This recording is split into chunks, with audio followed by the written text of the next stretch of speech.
You're just dead weight around here, my son shouted at me across the kitchen table. Now that Robert's gone, I'm selling his company.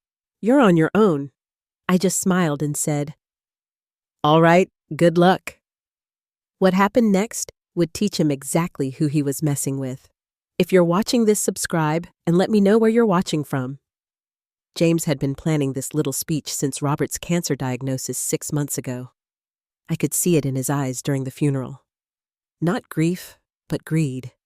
His wife, Emily, kept whispering in his ear, both of them calculating dollar signs while the pastor talked about Robert's 38-year legacy.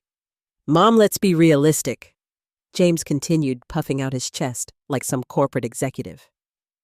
"You helped Dad with paperwork, sure, but the real business decisions were always his. Now someone needs to step up. Someone as if I hadn't been Robert's equal partner in building Harrison Construction from our garage into a $3.5 million operation."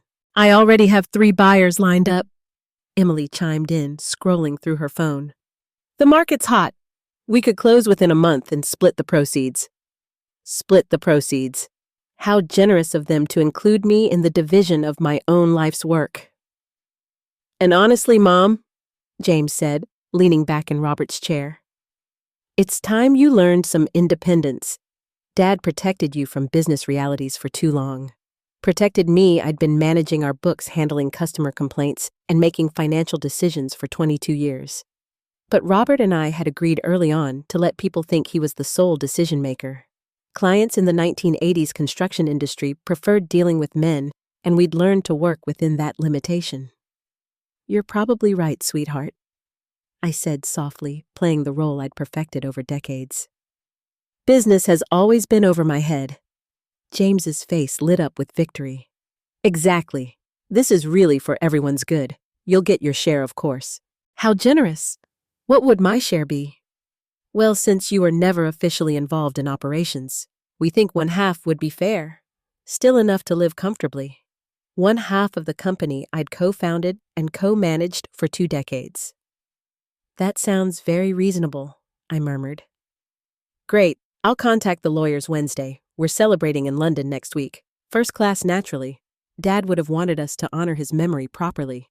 First class to London, on money from a company sale that would never happen."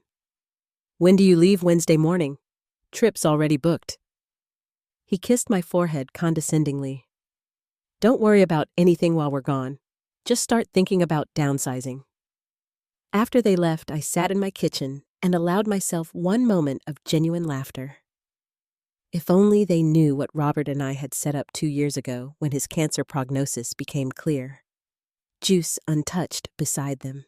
Harrison Construction had never been solely in Robert's name. We'd structured it as a marital partnership with automatic survivorship rights. Every major asset, every business account, every piece of equipment was jointly owned. James couldn't sell what belonged equally to me. But more than that, Robert had spent his final months quietly documenting James's complete lack of involvement in the business. Bank records showing James had drawn salary for consulting while contributing nothing. Email chains proving he'd ignored every attempt to involve him in operations. Testimony from employees about his attitude and absence. I pulled out my phone and called our lawyer. "David Harris, it's Carol." "Yes, I think it's time to activate Robert's plan. James just informed me he's selling our company. No, he has no idea about the documentation. Wednesday should be very educational for him. The papers were already filed. The evidence was already compiled. James's attempted sale would trigger a fraud investigation that would expose him as someone trying to sell assets he had no legal right to control. But for now, I'd let him enjoy his victory dance. After all, the higher they fly, the harder they fall. And James was about to discover that underestimating me was the biggest mistake of his entitled little life. Wednesday evening, James called from the airport, practically giddy with anticipation. "Mom, you should see this first-class lounge, real champagne caviar service. This is how successful people live. I'm sure it's lovely." Dear Emily's already posted a dozen photos. Her friends are so jealous. In the background, I could hear her talking about finally getting the lifestyle we deserve. The lawyers are meeting with the first buyer tomorrow while we're in London. James continued. By the time we get back Sunday, we should have a signed letter of intent tomorrow. When those lawyers would discover that James had no authority to sell anything. Have a wonderful trip, sweetheart. Thanks. And Mom, don't second-guess this decision. Dad's gone, and it's time to move forward. Move forward. Right over my supposedly helpless body. After hanging up, I poured Robert's good wine and settled into his favorite chair. Tomorrow morning would bring the first wave of James's education. I'd spent the weekend making final preparations, confirmed my co-ownership documentation with the bank, alerted our major clients about potential disruption attempts, and briefed our foreman Frank about the situation. Carol, Frank had said, shaking his grizzled head. I've been expecting this since Mr. Robert got sick. James never understood what you two built here. He's about to get a crash course. My phone rang early. I let it go to voicemail. It rang again a few minutes later. I finally answered. Good morning, sweetheart. You're up early for a vacation. Mom. His voice was tight with panic. There's a problem with the sale. Oh, what kind of problem? The lawyers are saying I don't have sole authority to sell the company. They're asking about something called joint marital ownership and co-signatory requirements. In the background, Emily's voice was rising steadily. Something about incompetent legal advice and wasted money. That does sound complicated. Complicated. The buyers think we're running some kind of scam. They're threatening to report us for attempted fraud. Goodness, why would they think that? Because apparently, I can't prove I own what I'm trying to sell. His voice cracked. Mom, the lawyers are saying you have equal ownership rights to everything. How is that possible? Well, sweetheart, I was married to your father for 40 years in Michigan. That creates certain automatic property rights. But you never worked in the business. Actually, I worked in the business every day for 22 years. I just let people think your father was making all the decisions because it was better for client relationships. Dead silence. Then a sound somewhere between a gasp and a groan. Are you saying you actually own half the company I own? Half of everything your father and I built together? Yes, but that's impossible. Dad was the construction expert. You just did paperwork. James, who do you think taught your father accounting? Who negotiated our first major contracts? Who handled all the banking relationships while he focused on job sites? Another long silence as reality began penetrating his entitled worldview. This can't be legal. I'll contest it. You could try, but 22 years of joint tax returns, shared business accounts, and documented partnership decisions might be difficult to overcome. Mom, please. We've already spent money on this trip. The hotel, the restaurants, everything was supposed to be covered by the sale proceeds. That sounds like poor financial planning. Poor planning. We were celebrating what we thought was our inheritance. Your inheritance. How interesting. I wasn't aware that I had died. The sound he made was pure anguish. What do you want? Money. A bigger share.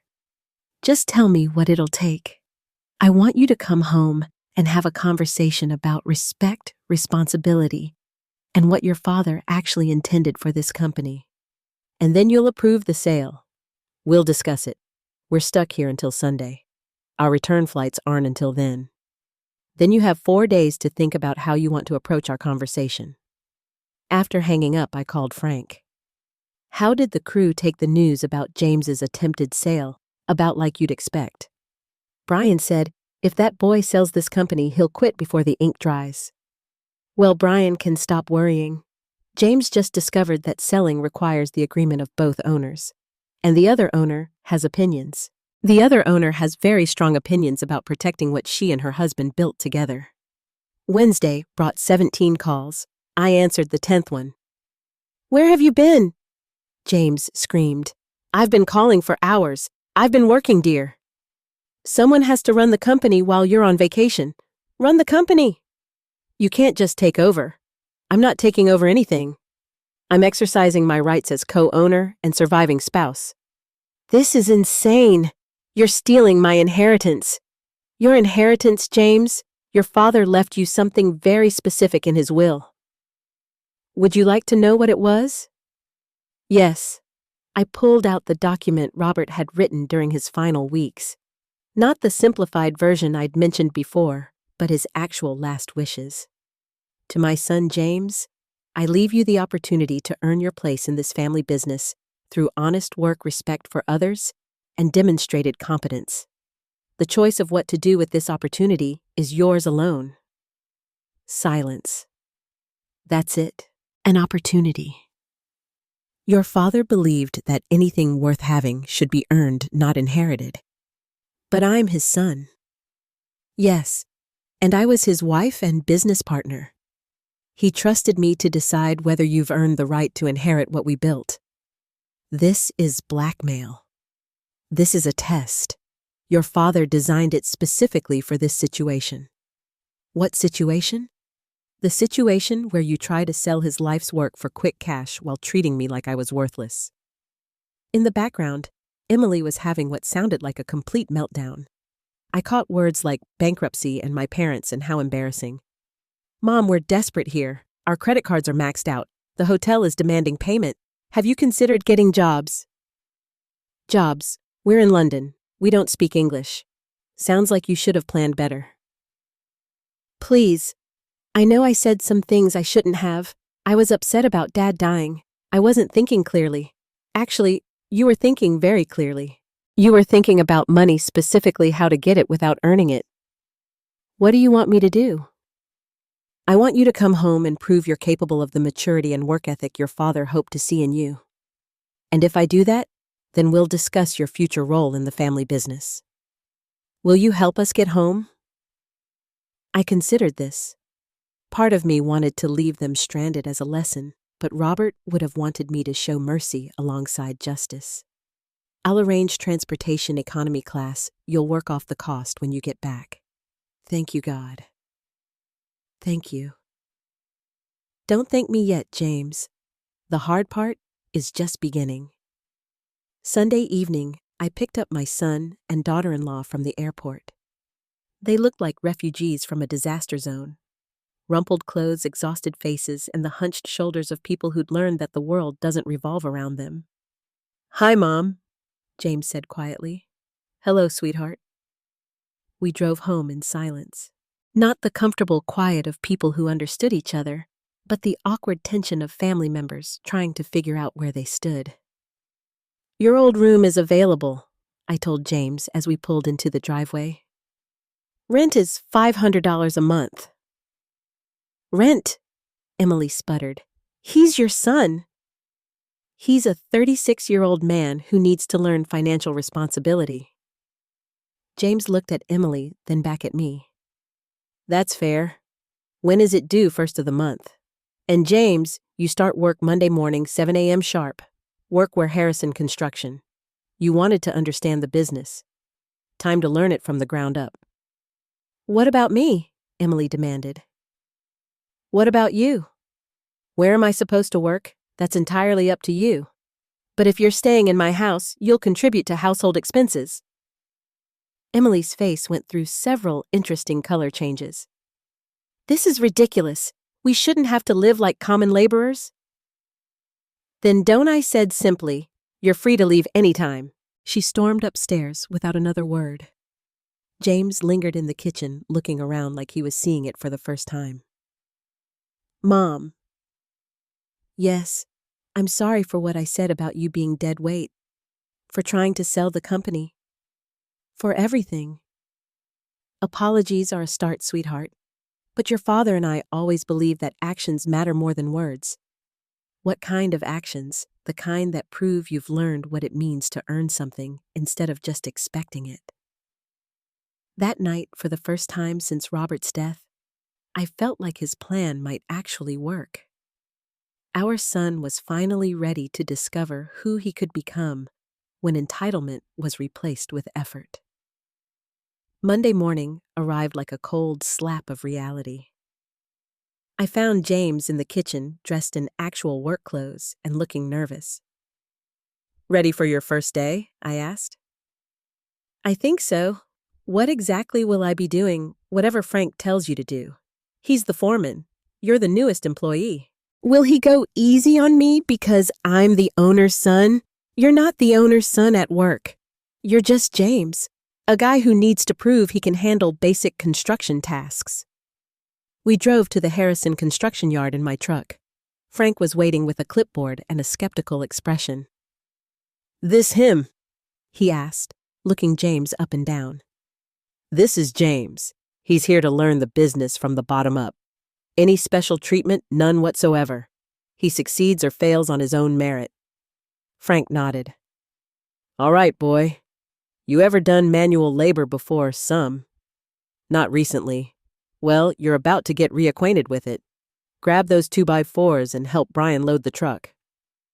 I watched James spend his first morning hauling lumber and learning that construction work was nothing like he'd imagined. By lunch break, he was sweating through his shirt and moving like every muscle hurt. "How's it going?" I asked when I checked on the crew. "Hard," he admitted, but not impossible. The physical work gets easier. The mental part, learning to work as part of a team, following instructions, paying attention to details, that takes longer.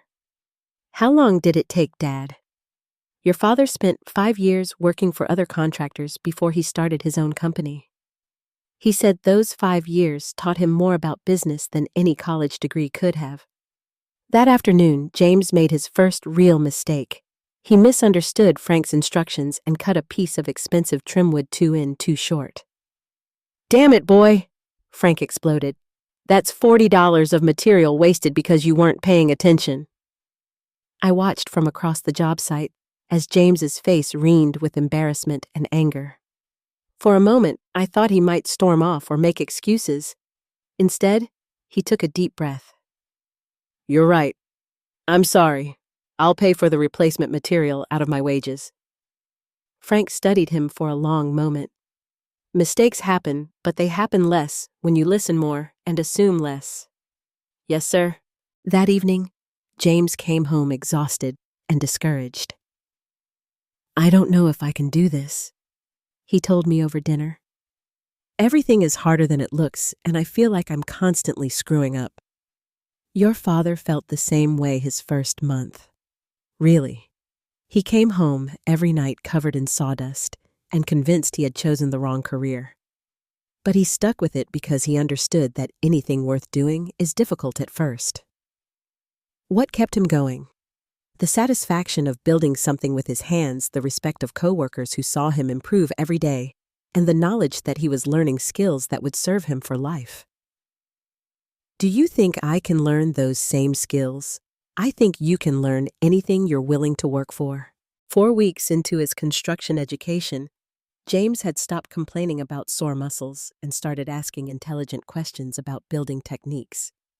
Frank began giving him slightly more complex tasks, measuring marking cuts. Even some basic electrical work under supervision. "He's improving," Frank told me privately. "Not fast, but steady. And he listens to feedback instead of arguing. That's progress. The other guys are starting to accept him too. He doesn't act superior anymore." Meanwhile, Emily was struggling with the reality of needing actual employment. She'd applied for several retail positions but kept getting turned down. Apparently, a 3-year gap in employment while supporting my husband's career development didn't impress potential employers. "This is humiliating," she complained one evening. "I have a college degree. So do lots of people who work retail," James replied. "There's nothing shameful about honest work. Don't lecture me about honest work. You're doing construction because your mother is forcing you to." "No, I'm doing construction because I never bothered to learn any actual skills. Mom's giving me the chance to develop some." This was a new perspective from James, viewing his situation as an opportunity rather than a punishment. "Fine," Emily snapped. "But I'm not going to pretend I'm happy about living like this." That weekend, I found James in Robert's study reading construction manuals and building codes doing homework research. I want to understand the technical side better. Frank says I need to learn the why behind the instructions, not just the what. Your father spent hours in here studying when he was building the business. I'm starting to understand why. There's so much more to construction than just hammering nails. Looking at him bent over the same books Robert had studied 30 years earlier, I felt something I hadn't experienced since before the funeral. Genuine hope for our son's future. Maybe James was finally ready to become the man his father had always believed he could be. 2 months into James's construction apprenticeship, Emily made her decision. I can't do this anymore, she announced over breakfast. James looked up from his coffee, and I was surprised to see something like relief in his eyes. Are you sure? I didn't sign up to be married to a construction worker living in his mother's house. She said coldly, This isn't the life I planned. What life did you plan? The life your father promised us. Money, status, respect in the community. Not this poverty. We're not poor, Emily. We're just not rich. Same thing. No, it's not. Poor means you can't afford necessities. We can afford everything we need. We just can't afford everything we want. This distinction between needs and wants was something the old James had never understood. I'm moving back with my parents, Emily continued. My lawyer will be in touch about property division. What property? We don't own anything. Exactly my point. After she left, James sat quietly for several minutes. Are you okay? I asked. Yeah, actually I am. I kept thinking I should fight to save the marriage. But honestly, I don't think there was anything real to save. What do you mean Emily fell in love with what she thought I was going to become, not who I actually was? And I fell in love with how she made me look to other people, not who she really was. This level of self-awareness was completely new for James. Do you regret the marriage? I regret that we both wasted 3 years pretending to be people we weren't. But I don't regret learning that I want something different now. What do you want? I want to build something real a life based on actual accomplishments, not just inherited advantages. That afternoon at the job site, Frank called James over. I've been watching you for 2 months, he said. You ready for more responsibility? What kind of responsibility? Customer interaction. Mrs. Wilson needs a small deck added to her house. Simple job, good client. I want you to handle the estimate and manage the project. This was a significant step up from manual labor to customer service and project management. You think I'm ready? I think you've earned the chance to find out. James spent 3 hours at Mrs. Wilson's house, measuring her space, discussing her needs, and explaining options within her budget. When he came back, he had a signed contract and a detailed project plan. How did it go? I asked. Better than I expected. Mrs. Wilson reminded me of you, actually. Someone who deserved to be treated with respect, not talked down to. What did you promise her? A simple deck design that fits her space and budget completed in 2 weeks with minimal disruption to her routine. Can you deliver that? I think so. Frank says I can manage a crew of 2 guys, and I've already worked out the materials list and timeline. The Wilson project became James's first real test as a leader rather than just a worker. I watched him coordinate with suppliers, manage his small crew, and solve unexpected problems without panic or excuses. Your boy's got potential. One of the subcontractors told me he listens to advice, makes decisions when needed, and isn't afraid to admit when he doesn't know something. The deck was completed on time and under budget. Mrs. Wilson was so pleased that she recommended Harrison Construction to 3 of her neighbors. How does it feel? I asked James that evening. Like I finally understand what Dad meant about building something that matters. How so? Mrs. Wilson told me the deck will let her have coffee outside for the first time in years. She seemed genuinely happy. I've never had a job before where I could see how my work actually improves someone's life. Your father always said the best part of construction was making people's dreams come true. I used to think that was just marketing talk. Now I get it. 3 months later, James had managed 5 successful projects and earned the respect of both customers and coworkers. Frank began talking about promoting him to assistant foreman. "He's ready for bigger challenges," Frank told me. "Not because he's your son, but because he's earned it." "What kind of challenges?" "Managing multiple projects, training new workers, maybe even handling some of the business development." "You think he can handle business development?" "I think he understands what this company stands for now. Quality work, fair prices, treating people right. Those are the only qualifications that matter." That evening, I found James in Robert's study again. But this time, he wasn't just reading manuals. He was sketching project designs and writing detailed cost estimates. "New project?" I asked. "Ideas for expanding our residential renovation services. I've been talking to customers about what they need, and there's a real market for smaller projects that bigger contractors ignore." I looked at his sketches. Professional, detailed, clearly thought through. This is impressive work. I've been thinking about what Dad would do if he were still here. How he'd grow the business while staying true to his values. And what do you think he'd do? Focus on helping people rather than just making money. The money follows naturally when you do good work for fair prices. For the first time since Robert's death, I began to seriously consider what would happen to Harrison Construction in the long term. James was finally becoming someone worthy of inheriting his father's legacy, but earning it and keeping it were 2 different challenges entirely. 6 months after London, James had transformed from liability to asset. Frank officially promoted him to assistant foreman, and our client satisfaction scores reached an all-time high. More importantly, the crew had stopped thinking of him as the boss's son and started treating him as a colleague who'd earned his place. "I want to show you something," James said one evening, spreading papers across the kitchen table. "What's this? A business proposal?"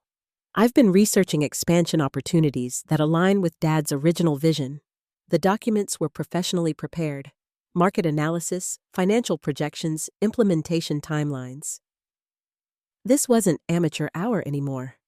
Specifically, I want to create a dedicated home renovation division. Small projects, elderly clients, people who need reliable contractors for accessibility modifications. Why that market? Because it's underserved, profitable, and helps people who really need us. Plus, it builds community relationships that lead to referrals. I studied his numbers. Conservative but achievable with built-in safeguards and realistic timelines. What would you need to make this work? Initial investment of $35,000 for tools and materials, permission to hire 2 skilled workers, and authority to operate semi-independently while proving the concept. Authority from who? From you. You own the company. I looked at this man who 6 months ago had wanted to sell Harrison Construction to strangers for quick cash, who now wanted to help it grow in ways that honored Robert's values. "James, what do you see as your future with this company?" "I'd like to think I could eventually run it the way Dad intended. But I understand I need to earn that opportunity." "How would you earn it?" "By proving I can manage people, grow the business responsibly, and maintain the standards Dad established. And if you fail, then I keep learning until I succeed or accept that I'm not management material and find another way to contribute." This humility, the willingness to admit limitations and accept consequences, was completely foreign to the old James. "I'm approving your proposal," I said. $35,000 budget, 3-month trial period. "But James, this isn't just about money or expansion. This is about proving you understand what your father built here." "I understand. Do you?" Because if you succeed, it opens the door to bigger opportunities. If you fail, it proves you're not ready for leadership responsibility." "I won't fail." "How can you be sure?" "Because I'm not doing this for me anymore. I'm doing it for the people we help, for the employees who depend on us, and for Dad's memory." James's renovation division launched with a project that perfectly embodied our values, installing grab bars and ramps for an elderly veteran who'd been struggling with mobility issues. Brian saved for 2 years to afford these modifications. James told me after the consultation he was worried about being overcharged because he'd heard horror stories about contractors taking advantage of seniors. What did you tell him? That Harrison Construction's reputation is built on treating every customer like family. The Clark project was completed flawlessly. James's crew worked around the family's schedule, cleaned up meticulously each day, and charged exactly what they'd quoted. No surprise fees or change orders. Your son is a godsend, Mrs. Clark told me when I stopped by for the final inspection. He explained everything clearly showed up when promised and treated my husband with such respect. Word spread quickly through the senior community. Within 6 weeks, James's renovation team was booked solid with accessibility modifications, bathroom updates, and small home repairs. We need to hire more people, James told me after his second month. I'm getting calls every day. What kind of people? Skilled workers who share our values. People who understand that customer service is just as important as technical competence. James's hiring choices showed remarkable judgment. Instead of poaching experienced workers from competitors, he focused on training promising candidates who were hungry to learn. This is Daniel. He introduced a young man who couldn't have been older than 25. He's been doing handyman work but wants to learn proper construction techniques. Good attitude, reliable, great with customers. And this is Helen Lee.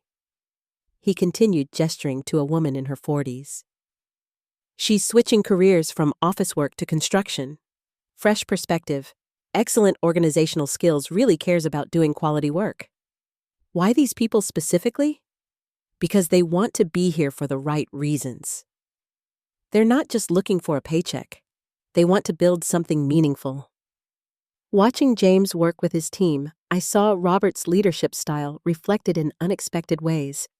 The patience with new workers, the attention to customer needs, the insistence that every job reflect well on the Harrison name. You're becoming quite the manager, I told him one afternoon. I'm learning that leadership isn't about giving orders. It's about helping people do their best work. Where did you learn that? From watching you run the main operation. From remembering how Dad treated people even when I was too selfish to appreciate it. By his 6th month running the renovation division, James had built something impressive. A profitable business unit that employed 8 people and had a 2-month waiting list. More importantly, he'd built a reputation that enhanced rather than traded on the Harrison name. One evening, I found him on the phone with a customer patiently explaining why their project would take longer than expected. I understand you're disappointed about the delay, Mrs. Johnson, but we discovered some electrical issues that need to be addressed before we can proceed safely. Yes, it will add 3 days to the timeline. No, there's no additional charge. This is part of our responsibility to deliver safe, code-compliant work. After he hung up, I asked, how often do you have conversations like that? Couple times a week. People appreciate honesty even when it's not what they want to hear. Your father would be proud of how you handled that. I keep asking myself what Dad would do in each situation. Usually leads me to the right answer. Looking at my son, this man who'd learned to value customer relationships over quick profits, I realized Robert's plan had worked better than either of us had dared to hope. James wasn't just rebuilding his life. He was building a foundation for lasting success based on integrity rather than inheritance. 9 months after his construction apprenticeship began, James surprised me with an announcement that changed our family dynamic completely. I found an apartment, he said over dinner. Small place downtown, but it's clean and affordable on my salary. You don't have to move out, sweetheart. You're welcome here as long as you want. I know, and I'm grateful, but I need to prove to myself that I can live independently. Besides, you deserve your privacy back. This decision, moving out by choice, rather than necessity, showed a level of maturity that would have been unthinkable a year ago. When are you planning to move? Next month. I've saved enough for first month's rent and a security deposit. I'm proud of you for being financially responsible. I learned it from watching you manage household expenses while I was figuring out how to be an adult. 2 weeks later, while helping James move his modest belongings into a studio apartment, I met his downstairs neighbor, a woman about his age, who was carrying architectural drawings up the stairs. "Sorry about the noise," James said. "I'm just moving in." "No problem. I'm Sarah Lee 2A. James Harrison 2B. Those look like interesting plans." Renovation project for an elderly client. I'm an architect specializing in accessible design. I watched James's face light up with professional interest. "Really, I manage a renovation team that does a lot of accessibility work." "Mind if I ask what you're planning?" They spent 20 minutes discussing ramp specifications, grab bar placement, and universal design principles. I could see genuine mutual respect developing, not attraction based on appearances, but appreciation for shared professional values. "Would you be interested in consulting on some of our projects?" James asked. "We always want to do better work for our clients. I'd love to see what you're doing." "Most contractors aren't interested in going beyond minimum ADA compliance." "We're not most contractors." 3 weeks later, Sarah Lee came to dinner at my invitation. I wanted to meet the woman who'd brought a new energy to James's conversations about work. She was nothing like Emily, where Emily had been flashy and demanding. Sarah was quietly competent. Where Emily had talked about wanting luxury, Sarah discussed helping people age safely in their homes. "James's renovation team is doing really impressive work," she told me over dessert. "The Clark kitchen project was beautiful, but what struck me most was how carefully he listened to their needs and budget constraints. He's learned that good business is about solving problems, not just making sales." Exactly. Too many contractors try to upsell unnecessarily. James focuses on giving people what they actually need. After dinner, they spent an hour reviewing project plans and discussing design improvements. I watched through the window as they worked together, their heads bent over drawings, both completely absorbed in problem solving. "She's wonderful," I told James after Sarah left. "I think so too." "Mom, I've never met anyone like her." "How so?" "She challenges me professionally without being competitive about it. She cares about the same things I'm learning to care about.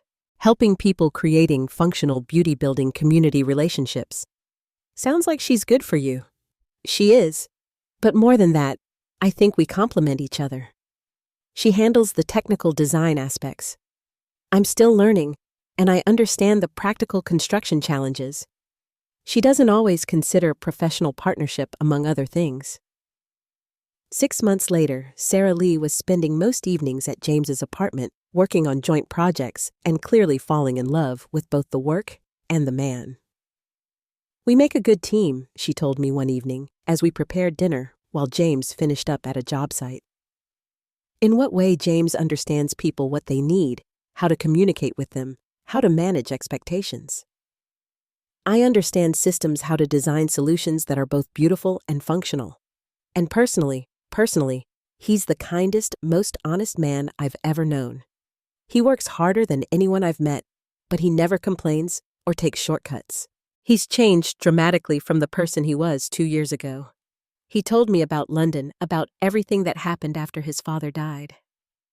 It sounds like hitting bottom was exactly what he needed.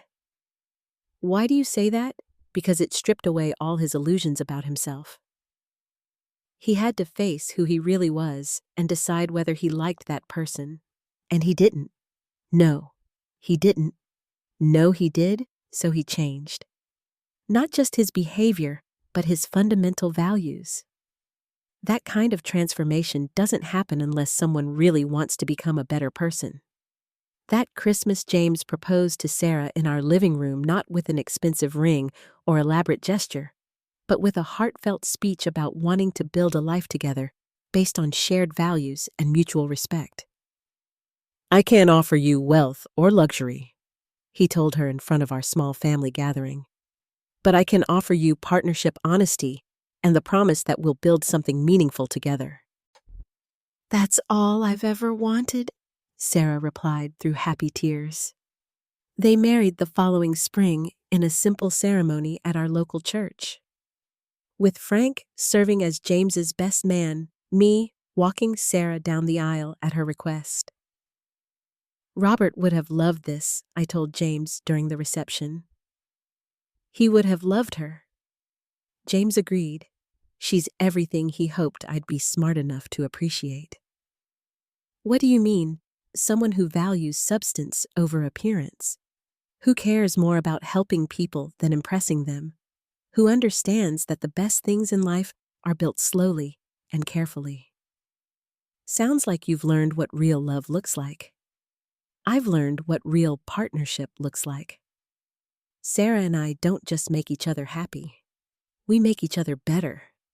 Looking around at the reception's simple decorations, homemade food guests, who genuinely cared about the couple rather than just attending for social obligation, I felt Robert's presence more strongly than I had since his funeral. Our son had finally learned to value the things that actually mattered, and he'd found someone who shared those values completely. 1 year after James and Sarah's wedding, they bought a small house 3 streets away from me. Not because they had to, but because they wanted to stay close to family while building their independent life.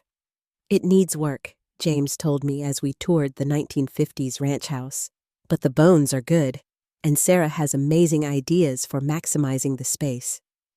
What kind of work? Kitchen renovation, bathroom update, maybe finishing the basement for a home office? Nothing huge, but enough to make it truly ours. Are you planning to do the work yourselves? Most of it?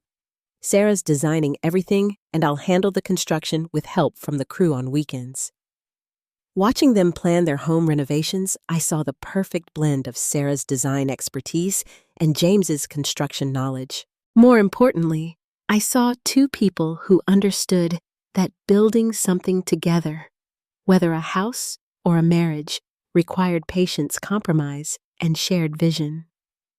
We want to start a family soon, Sarah told me one evening as we worked in my garden. James is going to be an amazing father. What makes you think so? He's patient. He listens.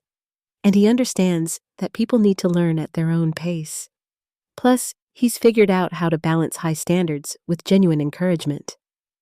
Those are good qualities in a parent. He learned them from his work experience. But I think they came from watching you too. Me. The way you handled his transformation, you set clear boundaries, but never stopped believing he could change. That's exactly the kind of parent I want to be. Meanwhile, James's renovation division had grown into Harrison Construction's most profitable segment. We now employed 12 people in the accessibility and home modification specialty, with a 3-month waiting list and requests for expansion into neighboring counties. I want to discuss something with you, James said one evening, spreading financial reports across my kitchen table. What's this proof that the renovation division is ready to become its own company? The numbers were impressive. Consistent profitability, growing client base, excellent reviews, and a team of skilled workers who developed strong customer relationships. Your own company, Harrison Home Modifications, LLC, a subsidiary of Harrison Construction, but operated independently with its own profit sharing and growth potential. Why separate it? Because it's become big enough to need dedicated management, and because I think it could serve as a training ground for the next generation of Harrison Construction leadership. Next generation. Sarah and I want our children to understand the construction business, even if they choose different careers. And there are several crew members who show management potential but need opportunities to develop those skills. This long-term thinking planning, not just for immediate success, but for sustainable growth and employee development, showed how completely James had internalized Robert's business philosophy. What would you need to make this work? Authority to operate independently while maintaining Harrison quality standards, profit-sharing agreement with the parent company, and your approval to use the Harrison name. James using the Harrison name isn't something I give lightly. I understand, but I think I've earned the right to build on what Dad started. I looked at this man who'd spent 3 years proving his competence, integrity, and commitment to our family values. You have earned it, but with conditions. What conditions? Quarterly reviews for the first 2 years, continued employment for all current renovation team members, and a formal succession plan that protects both companies if something happens to you. All reasonable. Anything else? Yes. I want to discuss your long-term future with Harrison Construction itself. James looked surprised. What do you mean? I mean, it's time we talked about ownership transition. Your father always intended for you to inherit the business, but only after proving you were worthy of it. And you think I've proven that I think you've proven something more important, that you understand what this business really represents. I pulled out documents that Robert Morrison had prepared months earlier. Partnership agreements that would gradually transfer ownership to James based on continued performance and character demonstration. This gives you increasing control over 5 years with full ownership transfer when you turn 40. James read through the partnership terms carefully. This is more than I expected. It's what your father wanted once you'd shown you could handle the responsibility. What if I don't meet the performance standards? Then we modify the timeline. But James, I'm not worried about your performance anymore. I'm worried about whether you want the responsibility. What do you mean? I mean, running Harrison Construction isn't just about managing projects and employees. It's about preserving a legacy, maintaining community relationships, and training the next generation. That's a lifetime commitment. I understand. And yes, I want that responsibility. Even knowing it means less time for your own family, more stress, more difficult decisions. Dad managed to balance family and business. I can learn to do the same. Your father had help. So do I. Sarah understands the business supports the mission and wants to be part of building something meaningful. Looking at my son, this man who'd learned to think beyond his own immediate interests, I felt confident that Robert's legacy would be in good hands. But first, James would need to face one more test. Learning to lead during a crisis. And unfortunately, that test was coming sooner than any of us expected. 18 months into James's independent management of the renovation division, we faced our first major crisis. A client lawsuit that threatened both companies' reputations. The Martino family claimed Harrison Home Modifications had caused water damage during a bathroom renovation, resulting in $55,000 in repairs and temporary housing costs. They were demanding compensation and threatening to take their story to local media. This could destroy everything we've built. James told me, pacing my living room with legal documents in his hand. Tell me exactly what happened. We renovated their master bathroom 7 months ago. Last week, they discovered water damage in the walls and ceiling below. They're claiming our plumbing work caused a slow leak that's been building up. What does Daniel think? Daniel was James's most experienced plumber, the one who'd handled the Martino project. Daniel swears the plumbing was perfect when we finished. He thinks the leak started somewhere else and spread to make it look like our work failed. Can you prove that? Not without expensive testing and expert witnesses. Even then, it's our word against theirs. What are your options? Pay the $55,000 to make it go away. Fight it in court and risk losing more money, plus bad publicity. Or, he paused. Or what? Or figure out what really happened and prove it. This was the moment that would define James's leadership style. Would he take the easy way out or fight for the truth even when it was risky? What do you want to do? I want to investigate. Not to avoid paying if we actually caused the damage, but to make sure we don't take responsibility for something we didn't do. That could be expensive and time-consuming. Yes, but Dad always said reputation is the only thing you can't rebuild once it's destroyed. James spent the next week conducting his own investigation. He reviewed photos from the original project, interviewed each crew member separately, and even hired an independent plumber to examine the Martino house. "I found something," he told me Friday evening, spreading photos across my kitchen table. "What? The leak isn't coming from our plumbing. It's coming from a shower fixture that we didn't touch, one that was installed by the previous homeowner's handyman 4 years ago. Can you prove that?" The independent plumber confirmed it. The fixture was installed wrong from the beginning, but it took 4 years for the leak to become obvious. "What are you going to do with this information?" "Present it to the Martino family. Offer to help them file a claim against the handyman's insurance. Try to work out a solution that's fair to everyone." This approach, seeking truth and fairness rather than just legal victory, was exactly how Robert would have handled the situation. The meeting with the Martino family was tense but productive. James presented his evidence, calmly offered to connect them with the proper insurance resources, and even volunteered to coordinate repairs at cost if they couldn't recover from the actual responsible party. "I don't understand," Mrs. Martino said. "If you didn't cause this, why are you offering to help fix it because you're dealing with a problem that started during a project in your home, even if it wasn't directly our fault? We want to make sure you're taken care of." 2 weeks later, the handyman's insurance company accepted responsibility for the damage. The Martinos not only dropped their lawsuit, but hired Harrison Home Modifications for additional work in their house. "How did you know they'd react that way?" I asked James. "I didn't, but I knew that doing the right thing was more important than protecting ourselves from unfair accusations, even if it had cost us money."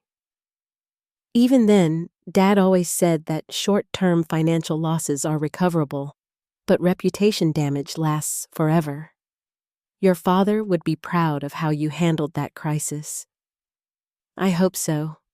But more than that, I hope I'm setting the right example for my team. They were watching to see whether I'd throw them under the bus to protect the company. And what did they see? That I'll fight for the truth even when it's difficult. And that I'll stand behind their work when I know it's quality. The Martino crisis became a turning point for James's leadership credibility. Word spread through the construction community about how he'd handled the situation, and both companies started receiving referrals specifically because of their reputation for integrity. "Funny how doing the right thing turned out to be good business," Sarah observed one evening. "Dad always said that ethical behavior and successful business weren't opposites. They were the same thing over the long term." 6 months later, James faced his biggest leadership test yet. Frank announced his retirement after 30 years with Harrison Construction. "I'm getting too old for this work," Frank told us over dinner. "Time to let younger people take over." "Who's going to replace you?" I asked. "That's up to you and James." But I think Tommy Rodriguez is ready for more responsibility. Tommy Rodriguez had worked for us for 9 years, starting as general labor and working his way up to crew leader. He was skilled, reliable, and respected by both workers and customers. "What do you think?" I asked James.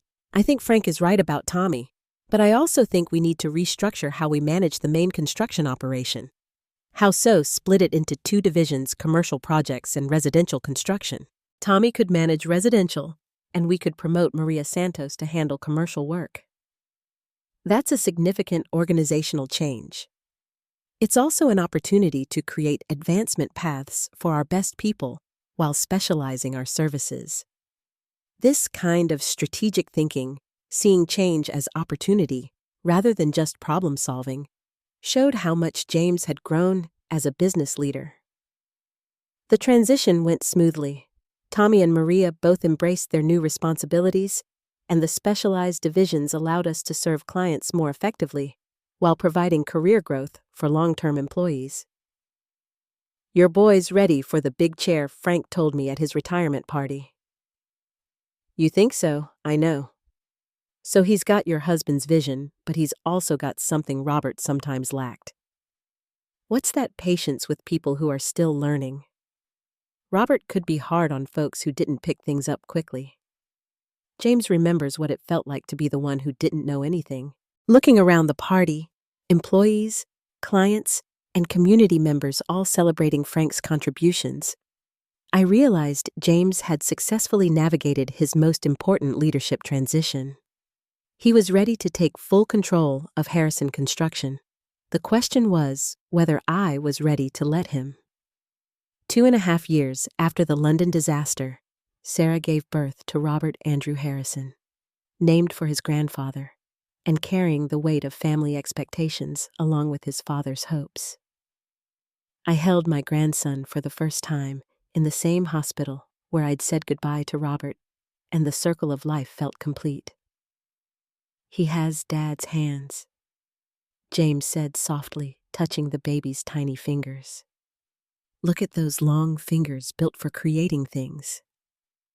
"What kind of things do you hope he'll create?" I asked. "Whatever makes him happy and helps other people, as long as he learns that anything worth having requires honest work." "You sound like your father." "I hope so. I want to be the kind of dad he was, minus the part where I spoil the kid and enable bad behavior." Watching James with his son over the following months, I saw all of Robert's patience and gentleness, but tempered with a wisdom that came from personal experience with consequences. "He's not going to grow up entitled like I did," James told me one evening as we watched Sarah feed the baby. "This little guy is going to understand that respect is earned, not inherited." "How will you teach him that?" "By example. By showing him what it looks like to work hard, treat people fairly, and build something meaningful." 6 months later, James presented me with a comprehensive business plan that took my breath away. "This is a 5-year strategy for Harrison Construction," he said, spreading professionally bound documents across my kitchen table. "Growth projections, market analysis, competitive positioning, and succession planning." The plan was sophisticated, realistic, and clearly showed James's complete understanding of both the technical and business aspects of our industry. "Where did you learn to prepare something this detailed?" "Night classes in business management consultation with Sarah on the financial modeling, and a lot of advice from our accountant and lawyer." "What are your primary goals?" "Sustainable growth that maintains our quality standards, employee development programs that create advancement opportunities, and community involvement that builds long-term relationships." "Any major changes? I want to start a scholarship program. The Robert Harrison Memorial Scholarship for students pursuing construction trades education." "Tell me more about that." "Dad always said the best way to honor success was to create opportunities for other people. I want Harrison Construction to be known for developing the next generation of skilled tradespeople. That's a beautiful way to honor his memory. It's also good business. The construction industry has a labor shortage because young people don't see it as a career with advancement potential. We can change that perception." I studied the scholarship proposal, detailed criteria, funding structure, mentorship components. This wasn't just a charitable gesture. It was a strategic investment in our industry's future. "James, this entire plan shows remarkable maturity and vision. Thank you. But more than that, it shows I understand what Dad really built here." "What did he build?" "A company that helps people while providing good jobs for skilled workers. The money was never the point. It was just the result of doing everything else right." That evening, I called Robert Morrison. "Robert, I think it's time for the final ownership transfer. Are you sure the original plan called for a gradual transition over 5 years?" "Plans change when circumstances exceed expectations. James has proven everything Robert hoped he would." "What triggered this decision?" "He's not just maintaining what Robert built. He's expanding it in ways that honor Robert's values while adapting to modern opportunities." "And you're comfortable with full ownership transfer?" "I'm comfortable with ensuring the Harrison name is in the right hands for the next generation." 2 weeks later, we signed the papers that made James the sole owner of Harrison Construction. But instead of the celebration I expected, he seemed almost subdued. "How do you feel?" I asked after Robert left.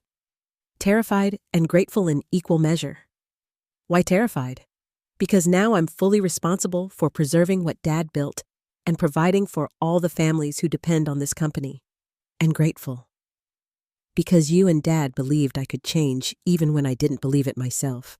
What's next? I keep working, keep learning, keep trying to make decisions Dad would be proud of. And if you make mistakes, then I learn from them and do better next time. Just like Dad taught me. That night, as I sat in Robert's chair, looking at his picture on the mantel, I felt a peace I hadn't experienced since his death. Our son had become the man we'd always hoped he could be. Harrison Construction would continue to serve our community with integrity and excellence, and Robert's legacy would live on through the grandson who would grow up understanding that true success comes from serving others, not just serving yourself. The boy who called me dead weight had become a man worthy of carrying his father's name into the future. 3 years after the London disaster on the anniversary of Robert's death, I stood in our company's main office, watching James address the entire Harrison construction team. 5 years ago, my father passed away. He began, his voice steady and confident. When he died, I thought I was inheriting a construction company. What I actually inherited was a responsibility to the families we serve, to the employees who depend on us, and to the community that has supported us for 42 years. I looked around the room at faces I'd known for decades. Tommy Rodriguez enjoying his retirement, but still attending company meetings. Tommy and Maria managing their respective divisions with quiet competence, and younger workers who saw Harrison Construction as a career path rather than just a job. Dad always said that success isn't measured by how much money you make, but by how many people you help, James continued. This year, we completed over 210 projects, employed 40 people full-time, and launched our scholarship program with its first recipient. The applause was genuine and warm. These people weren't just employees anymore. They were part of a family business that had grown while maintaining its values. But I want to talk about the person who made all of this possible, James said, turning toward me. My mother, Linda Harrison, who kept this company running when I was too immature to understand what we had built. I felt tears starting as he continued. 3 years ago, I told my mother she was dead weight. I tried to sell the business she'd helped build and throw her out of her own home. I thought I was entitled to inherit what I'd never earned. The room was completely quiet now. Instead of giving up on me, she gave me something more valuable than money. The opportunity to become the person my father always hoped I could be. He pulled out a document that I recognized immediately. Today, I'm announcing the creation of the Linda Harrison Community Foundation, funded by Harrison Construction profits, and dedicated to supporting local families in need of home accessibility modifications. I started crying openly now, not from sadness, but from overwhelming pride in the man my son had become. Mom, would you come up here, please?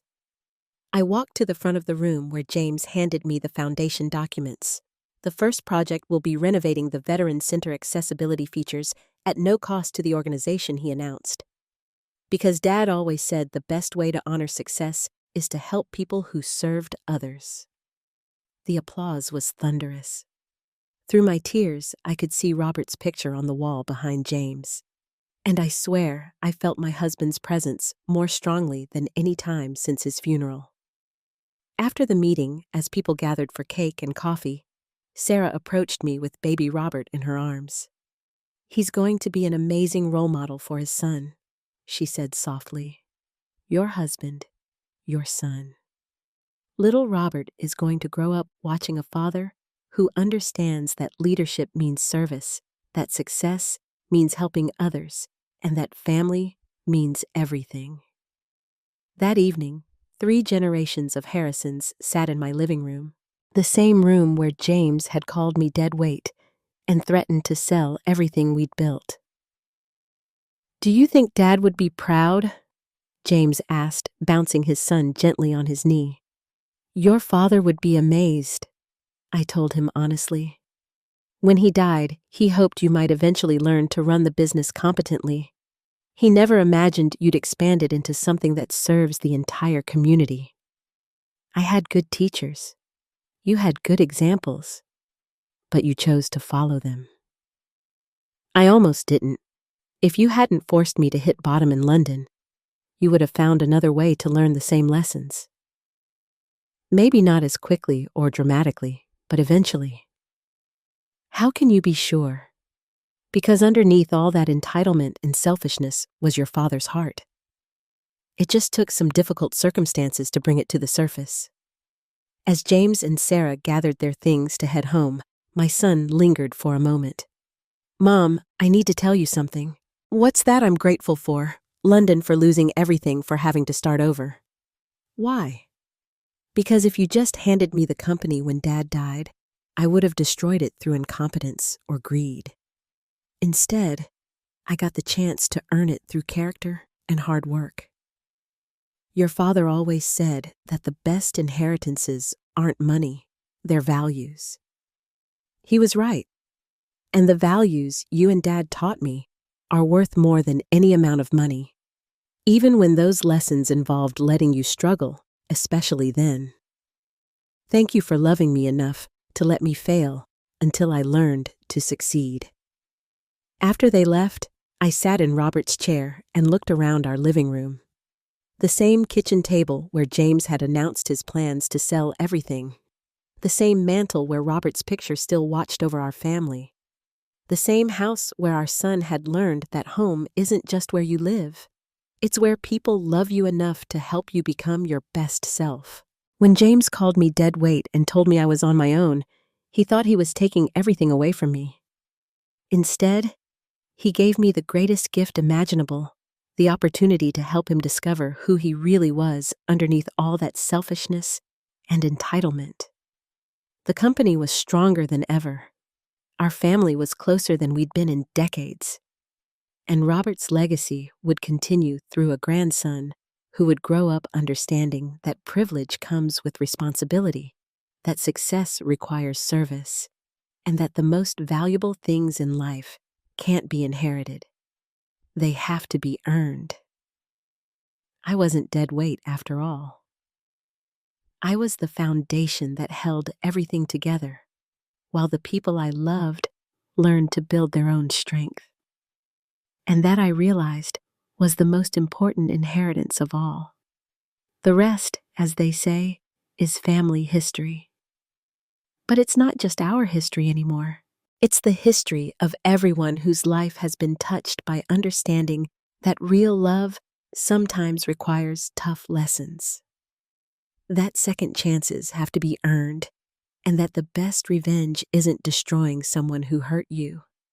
The best revenge is helping them become someone who would never hurt you again. Robert would have been proud of all of us. Thanks for listening. Don't forget to subscribe and feel free to share your story in the comments. Your voice matters.